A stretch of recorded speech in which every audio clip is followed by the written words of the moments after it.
अच्छा सर, ये हमने बहुत बार सुना है, बहुत लोगों को कहते हैं कि आप कभी ऋण मत लीजिएगा या आप कभी किसी को लोन मत दीजिएगा, वो पैसा कभी वापस लौट के नहीं आएगा, या आप कभी अपने ऋण को नहीं चुका पाएंगे। और इसके विपरीत मैंने ये भी सुना है किसी किसी को कि आप जीवन भर 5,000 10,000 का भी हमेशा अपने सर पे लोन रखिए। तो ये क्या परिस्थितियाँ होती हैं सर, और क्या देख के आप लोग प्रेडिक्ट करते हैं ऐसी बातें? क्या देखकर हम लोग प्रेडिक्ट करते हैं? आपने 2-3 सवाल पूछे, मैं इसको ब्रेक करके बोलता हूँ। सबसे पहले आपने कहा कि किन लोगों को आप ये कहते हैं कि आप ऋण भूल से भी नहीं लीजिए। देखिए, हम जानते हैं ऋण लेने के लिए भाव छठा भाव होता है। यदि छठे भाव का स्वामी क्रूर ग्रह होकर लग्नेश का मित्र ना होकर लगन लग्नेश पे प्रभाव डाले, तो हम कहते हैं आप ऋण लेने से बचें। एग्जाम्पल से समझते हैं। कौन सा लगन में जहाँ पे छठे का स्वामी क्रूर ग्रह होता है। थोड़ी देर के लिए हम मिथुन लगन की बात करते हैं। मिथुन लगन में मंगल छठे का स्वामी होता है। मंगल छठे का स्वामी हो गया। जी सर, बिल्कुल। अब ऐसे में ये मंगल बली होकर अगर बुध या लगन पे प्रभाव डाल रहे हैं, तो हम कहेंगे भाई साहब आप लोन मत लेना। ये लोन की चिंता हो जाएगी यहाँ पे कि कैसे चुकाऊंगा, स्ट्रेस बढ़ेगा, तो वो आपको प्रॉब्लम देगा। जी। तो एक तो ये। दूसरा, मंगल वीक हो तो आप ले सकते हैं। अगर मंगल वीक है, देखिए मंगल का लगन लगने से संबंध नहीं है। और वो किसी और पाप ग्रह से पीड़ित हो जाए या आपकी कुंडली में मंगल 3, 6, 11 बैठ जाए। मंगल 3, 6, 11 बैठे, 6 में तो चलो फिर भी वो लगन को देखेगा, तीसरे या 11वें बैठ जाए, तो हम कहते हैं आप ले सकते हैं। अन्यथा वरना तो कोई भी वो जो मिथुन लगन वाला है सबको मना कर देना चाहिए। हम सबको मना नहीं करेंगे। अगर मंगल लगन लग्नेश को नहीं देख रहा, उनसे फेवरेबल पोजीशन पे है, तो आप लोन ले लीजिए, कोई परेशानी नहीं। दूसरा, आपने कहा किसको लोन नहीं देना चाहिए।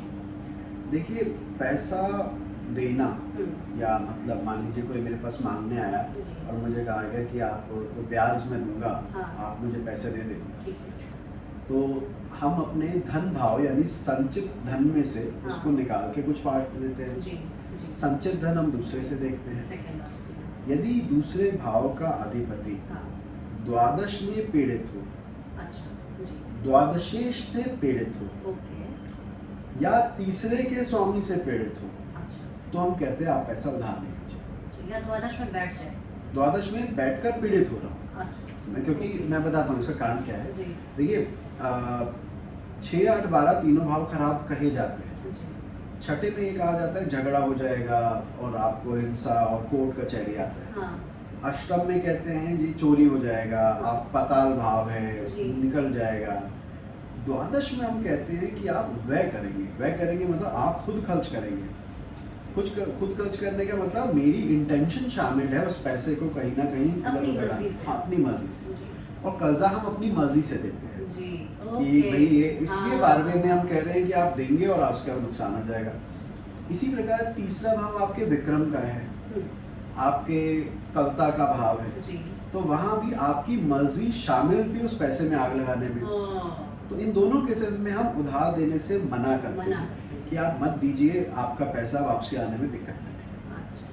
और अब फाइनल वो वाली कंडीशन कहाँ पे पैसा लेना चाहिए। हाँ सर, हाँ। देखिए, 5,000 का कर्ज लेना चाहिए।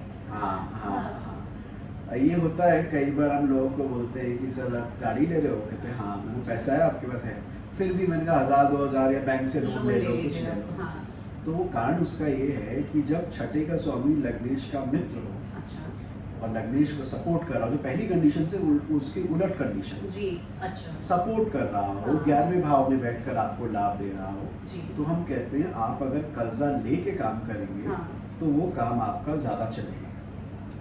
मैं आपको एक उदाहरण से बताता हूँ। मतलब सिस्टम घर की भाव की जो एनर्जी है, तो आप उसको एग्जॉस्ट कर दीजिए, लोन ले, अदरवाइज वो फिर और किसी तरह से रिफ्लेक्ट बीमारी में या ऐसे में। बिल्कुल। लेकिन वो तब जब वो आपके लग्नेश का मित्र हो।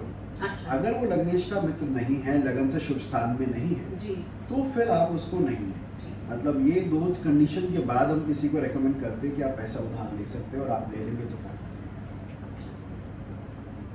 सर, सूर्य राहु और चंद्र केतु की युति क्या पूरे जीवन जातक को परेशान करती है या उम्र के एक खास पड़ाव के बाद ये इस प्रभावहीन हो जाती है, क्षीण हो जाता है इसका प्रभाव? देखिए वैसे तो दोनों लग्नवत माने गए हैं। जी। आपको ही पता है सूर्य आत्मबल है, हाँ, चंद्रमा मानसिक बल है। मानसिक। और आप जब कहते हैं कि दोनों ग्रह कुंडली में अफ्लेक्टेड है इधर बाय राहु और केतु, तो कहीं ना कहीं कोई एक अमिट छाप तो छोड़ेगा। अच्छा, लेकिन इसका प्रभाव ज़्यादा कब मिलेगा? जी, जब या तो उन दो ग्रहों की दशा हो, जी, राहु की चल रही हो, राहु सूर्य है, राहु की दशा हो, या सूर्य की दशा हो, ठीक है, चंद्र केतु में दोनों में से किसी की दशा हो, जी, जी, या हम्म, इन दोनों में से कोई लग्नेश हो, ठीक है, जैसे मेरा सिंह लगन है और फिर सूर्य राहु हो, ठीक या है, मेरा कर्क लगन है और चंद्र चंद्र केतु केतु हो, हो, अथवा ये दोनों लगन में बैठे हो, जी, तो तब तो ये ताउम्र आपको मिलता ही रहेगा। महीने बीत जाएंगे, साल बीत जाएंगे, पर आपके ऊपर प्रभाव रहेगा। कभी आपके क्षीण नहीं होगा, क्षीण नहीं होगा, आपके नैसर्गिक स्वभाव में वो दिखेगा, ठीक है, आपके बिहेवियर में वो दिखेगा। जी, परंतु अगर वो इनसे कनेक्टेड नहीं है, लगन से नहीं है, लग्नेश से नहीं है, जी, उस परिस्थिति में सिर्फ दशा पर इसका प्रभाव ज़्यादा, बाकी जो टाइम पर इतना ज़्यादा देखने को नहीं। अच्छा सर, ये कार्यक्रम के अंतिम पड़ाव में पहुंच चुकी हूँ सर। एक ट्रांजिट से प्रश्न लेना चाहूंगी कि अभी जैसे गोचर के शनि कम्बस्ट अस्त होने वाले हैं, सूर्य से अस्त होने वाले हैं सर, तो जैसे जिनके लग्नेश हो शनि या जिनकी 7.5 चल रही हो, तो ये जो सवा महीने 1 महीने का जो समय अवधि रहेगी, ये कैसी रहेगी सर? अगर मेरी कुंडली में सैटर्न अच्छी स्थिति में है या किसी की कुंडली में बुरी स्थिति में है, तो ये अस्त होना उनको राहत देगा या उनके काम में रोड़े अटकाएगा? किस तरह से फलित करेंगे सर ये गोचर में होने वाली घटना को? देखिए, एक फल दीपिका का श्लोक है जिसमें कहा जाता है कि महादशानाथ अगर गोचर में अस्त है जी, या नीच का है, जी, तो आप उसकी महादशा में अशुभ फल की प्राप्ति की अपेक्षा करें कि आपको नेगेटिव रिजल्ट मिलेगा। अच्छा, वही अगर बली है और वक्री है तो आपको उसका फल ज़्यादा मिलेगा। अच्छा, अब आपने एक सवाल बोला कि मेरी कुंडली का लग्नेश शनि है जी, और 1 महीने के लिए वो अस्त होने जा रहा है। जी, वैसे तो ये एनुअल इवेंट है, हर साल 1 महीने के लिए लगभग शनि अस्त होता है। होते ही हैं, जी, तो हम यही कहेंगे कि अगर कुंडली में शनि ऑलरेडी कमज़ोर है, नेटल चार्ट में कमज़ोर, तो इस गोचर पे ध्यान दीजिए ठीक है, और अवॉइड करें कोई ऐसा काम जिसमें लाइफ का रिस्क हो। कोई एडवेंचरस गेम आपको जाना है, अच्छा। इसका क्या बोलते हैं उसको, लंबी ट्रैवलिंग करनी है और ये सब, स्कूबा डाइविंग करनी है और ऐसे कुछ है। पैराड्रॉप, हाँ, बहुत सारी चीज़ें आजकल यंग जनरेशन बहुत करते भी हैं। हाँ, तो हम कहेंगे कि 1 महीने बच लीजिए, उसके बाद कर लीजिएगा, क्या दिक्कत है। ठीक है, तो वो है। लेकिन अगर कुंडली में बली है तो इस गोचर पे विशेष ध्यान नहीं दीजिए, वरना तो परेशान होने के अलावा कुछ खास और होगा नहीं। सर जैसे मकर राशि वाले लोगों की उन्नति 7.5 रहेगी, हाँ, तो उसमें कुछ राहत मिलेगी इस 1 महीने में अगर वो अस्त हो जाए 7.5 प्रदाता?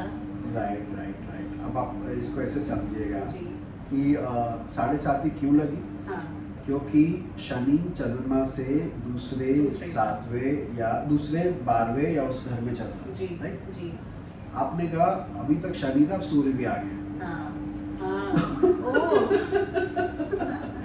आपने कहा अभी तक शनि 7.5 लगा जी, रहा था, जी। अब आपने सूर्य को भी चंद्रमा के ऊपर से गुजार दिया। करेला और नीम चढ़ा, हाँ। जी, तो ये अच्छा करने की बजाय मुझे टेंशन हो जाएगी कि किस भाव में, अगर 12वें में कर रहा है तो खर्चा ना कर दे कोई हाँ। गलत का, दूसरे में कर रहा है तो यहाँ पर मैं इसको कम नहीं मानूंगा। जी, और आपने एग्जाम्पल क्योंकि मकर का दिया, क्योंकि मकर राशि वालों की आजकल 7.5, जी, तो मैं कहूँगा मकर राशि का तो राशि अधिपति ही शनि है, हाँ, तो वहाँ पे विशेष लाभ वैसे भी नहीं होगा। अच्छा, अगर कोई ऐसे ही राशि की 7.5 होती है, जैसे कि सिंह राशि की 7.5 हो, तब सूर्य शनि को अस्त कर दें, ओह, उस दौरान अच्छा मानेंगे। अच्छा, जी, जी।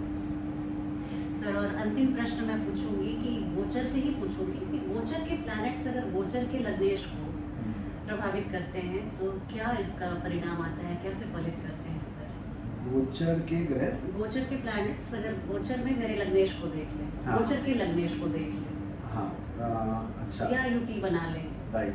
मतलब आप ये कह रहे हैं जो मेरी जन्म कुंडली का लग्नेश है, जी, गोचर में वो जहाँ चल रहा है, वहीं पे कोई और गोचर के प्लैनेट्स हाँ होंगे। हाँ हाँ, क्या कहूँ नेचुरली जी। वो आपके ऊपर पूर्ण इम्पैक्ट डालेंगे अच्छा। और ज़्यादा उन पर डालेंगे जिनका लगन मकर ये आखिरी 4 लगन है, अच्छा। यानी गुरु या शनि का। गुरु और क्योंकि धनु।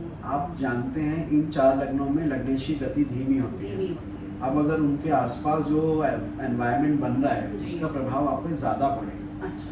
तो आपने जो बात बोली बहुत इम्पॉर्टेंट है कि हम क्या करते हैं लगन कुंडली में तो लग्नेश पर किस गोचर है क्या है वो देखते ही हैं, लिटिल प्लैनेट के ऊपर किनका गोचर है वो भी देखते हैं। जी। या आपने एक नया फ्रंट खोल दिया कि गोचर में ही लग्नेश हमारा और उसके ऊपर ग्रहों का गोचर। जी। जो वेस्टर्न एस्ट्रोलॉजी में अगर मैं गलत नहीं हूँ ज़्यादा देखा जाता है बिल्कुल सर। वो स्क्वायर और वो क्या सेक्सटाइल opposition, ऑपोजिशन, sextile, राइट कि भैया वो ऐसे बैठे हैं वो वैसे बैठे हैं, जी। तो वहाँ पे वो दोनों ही ट्रांजिट के लेते हैं ट्रांजिट के का जी जी है ना? जी। तो निश्चित ही वो इम्पैक्ट डालते हैं। महादशा का कॉन्सेप्ट ही नहीं है। वहाँ पे महादशा है ही नहीं, बिल्कुल सही बात। और ये आपको पता है रिसेंटली मैं किसी स्टूडेंट से बात कर रहा था, जी। मैंने कहा वेस्टर्न एस्ट्रोलॉजी में दशा नहीं होती हाँ। और क्या पता दशा फल ना देती हो। हाँ। कहा, सर आप ऐसे बोलोगे तो कैसे चलेगा। मैंने नहीं मैं वैसे सोच रहा हूँ कि जी, जी। वो कुछ लोग ऐसे बोलते हैं इमेजिनरी है ये है वो है। तो उस व्यक्ति ने अपना ही उदाहरण दिया, कह रहा सर 2 महीने पहले मेरी उस ग्रह की दशा थी, मेरा हाँ। नेचर ऐसा था, हाँ। कोई भी कुछ सुनाता मैं उल्टा जवाब देता था। जी। जैसे ही मेरा बृहस्पति की महादशा आई मैं एकदम शांत हो गया हूँ, वही मैं खुद में फील कर पा रहा हूँ। तो जो लोग ये कहते हैं कि दशा एक काल्पनिक कैलकुलेशन नहीं, है नहीं, नहीं सर। तो वो पूर्ण प्रभाव देते हैं। वो 4000 साल पहले हमारे सेजेस और महर्षि लोगों ने इतना शोध किया, वो व्यर्थ तो नहीं था। बिल्कुल जायज़ बात है। चलती हूँ, एक नई वीडियो में आप सबों से पुनः भेंट होगी और सर का मैं बहुत हार्दिक धन्यवाद और आभार व्यक्त करती हूँ अपने इतने अच्छे से और इतने पेशेंस के साथ मेरे सारे सवालों का जवाब दिया।